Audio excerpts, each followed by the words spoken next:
Year तक वो grow करेगा।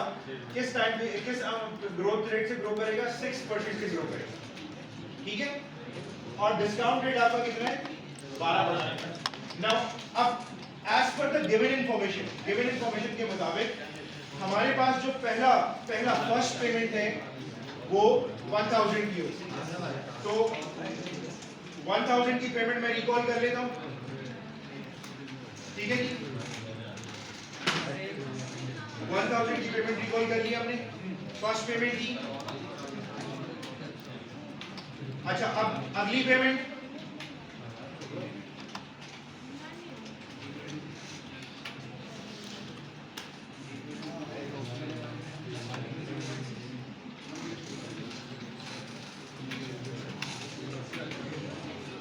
यस, फर्स्ट पेमेंट आपकी कितनी है? 1000 की, राइट। तो मैंने फर्स्ट पेमेंट को यहां से ऊपर से रिकॉल किया and I am just making it fix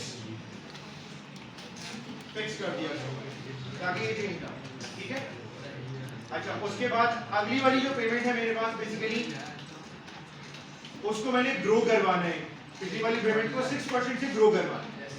so यही मेरी पिछली वाली पेमेंट, इसको मैं 6% से ग्रो करवाऊंगा multiplied by 1 plus growth rate. क्या ग्रोथ रेट फिक्स रहेगा या चेंज हो रहा होगा? फिक्स है, तो हम इसको फिक्स कर देंगे। ठीक है,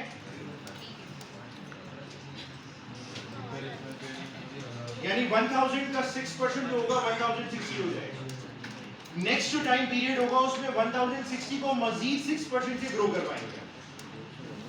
ठीक है, तो इसको अगर हम ग्रो करते हैं तो मल्टीप्लाइड बाय 1 प्लस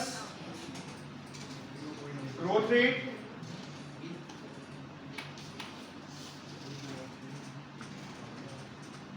ठीक है जी, तो 1123.60 आ गया,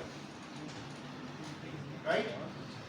अब उसके बाद आपको बार बार सेल में इनपुट करने की जरूरत नहीं है। इवन जो कि मेरे हिसाब से पहला वाला जो सेकंड ईयर का आपने सेल इनपुट किया है वहीं तक आप इनपुट करके आप उसको ड्रैग कर लें अगर आपने सेकंड ईयर का सेल करेक्टली इनपुट किया। ठीक है, तो आपका बाकी तमाम जो कैश फ्लोज हैं वो आपके जनरेट हो गए। ठीक है जी, अब आपका डिस्काउंट रेट कितना था? 12% का।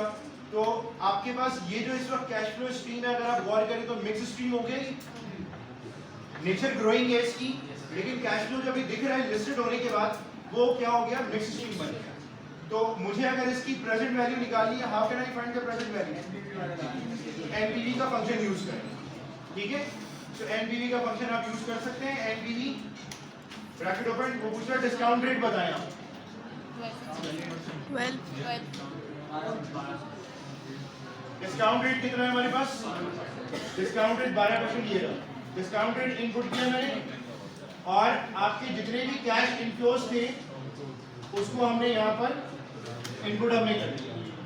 डिस्काउंट रेट 12% और सारे के सारे कैश इनफ्लोज एंटर करें इसको।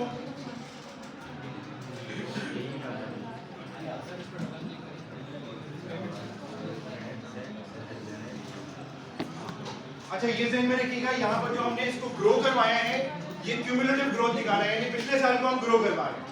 दो तरीके हैं ग्रो करवाने के। यहाँ पर जो वर्किंग दिखाई गई है ये टाइम बेस्ड ग्रोथ है।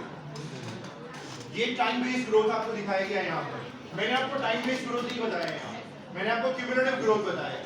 पिछले वाले को जो है ना वो ग्रो करवा रहे हैं। यहाँ पर जो एक्चुअल था ना, एक्चुअल 1000 था उसको ग्रो करवा रहे हैं हर दफा टाइम के रिस्पेक्ट से। तो ये दोनों दो डिफरेंट अप्रोचेस के तहत आप ग्रोथ को कैलकुलेट कर रहे हैं। ठीक है, that one seems to be quite easy. ये ज्यादा आसान है क्योंकि वर्किंग आसानी से हो जाती है। ठीक है,